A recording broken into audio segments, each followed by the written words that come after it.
My name is Colonel Frank H.W. Miller, and I am most thankful to be addressing you today. Earlier today, I was reminiscing with my wife about a lovely birthday I had had while I was studying at Exeter University. The year was 1981.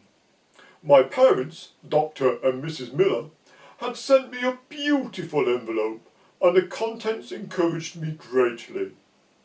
There was a musical score for the theme of All Creatures Great and Small, arranged for pianoforte. I so enjoyed learning to play that marvellous piece of music. La la la la la la la la la la la la la la la la la la. Oh, you know the one I mean. Oh, it was gorgeous. Also inside the envelope was something I didn't actually know what to do with. For many months after my birthday, I carried on considering what to do with this gift, and still came to no definite conclusion. In the end, I left it pinned to the sheet music I so adored. If you were fortunate years ago, you might also have had one of these, or perhaps you might have had several. Here is the gift.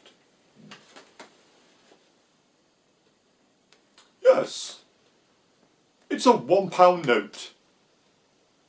Now, in 1981, that was a great deal of money, especially to a student. I could have bought several oranges, a packet of prawns, and some rice, and still had plenty of change left.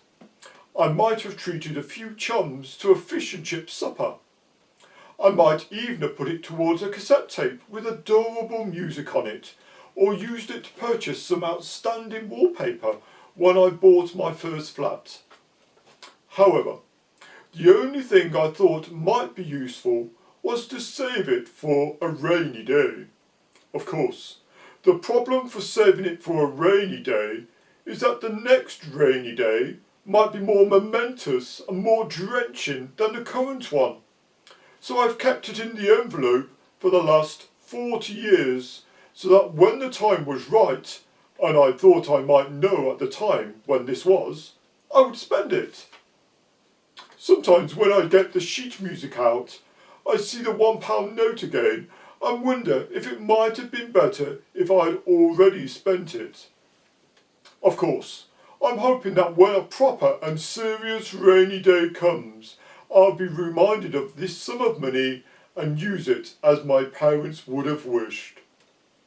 Between you and me, it's been quite a burden over the years, knowing that there was a £1 note I could spend and having no clear idea what to spend it on. Beneath all of the self-assurance that I have from serving Her Majesty in the armed forces for over 30 years, I'm a very sensitive chap. I seem to be detecting some hurtful feelings from some of you. Why didn't he spend it? What good has the £1 note done him sitting in an envelope for 40 years? What a daft thing to do. You're perhaps right. Have you got a £1 note lurking around your personage or home? I'm talking metaphorically here. Perhaps for the last year or two, you've had a talent or a gift that you haven't shared with anyone. In this time of enforced isolation from others, you've not been using the gifts that God has given you. It is easy to let that happen. However, now is the time to start giving your gifts and abilities to others. Now is the time to spend your £1 note. If you're fortunate enough to have some monetary savings, you would put it somewhere where you get a good rate of interest. You would invest it carefully. How will you invest yourself in others? What abilities have you got that will bless others as you spend time with them?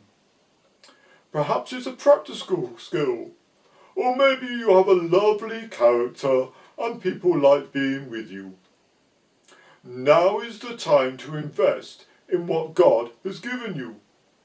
Make definite plans to be a blessing to your family and friends, or even strangers. If you're unsure about how you could help or encourage others, then pray about it, and then do whatever God says. Please, do not keep your gifts to yourself. Don't keep your £1 note in an envelope, unused and often forgotten about. Actively invest yourself in others.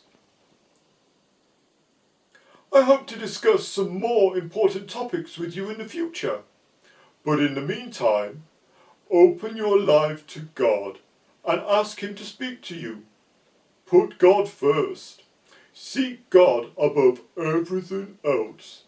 Make Him the top priority in your life. Stay safe, everyone, and cheerio!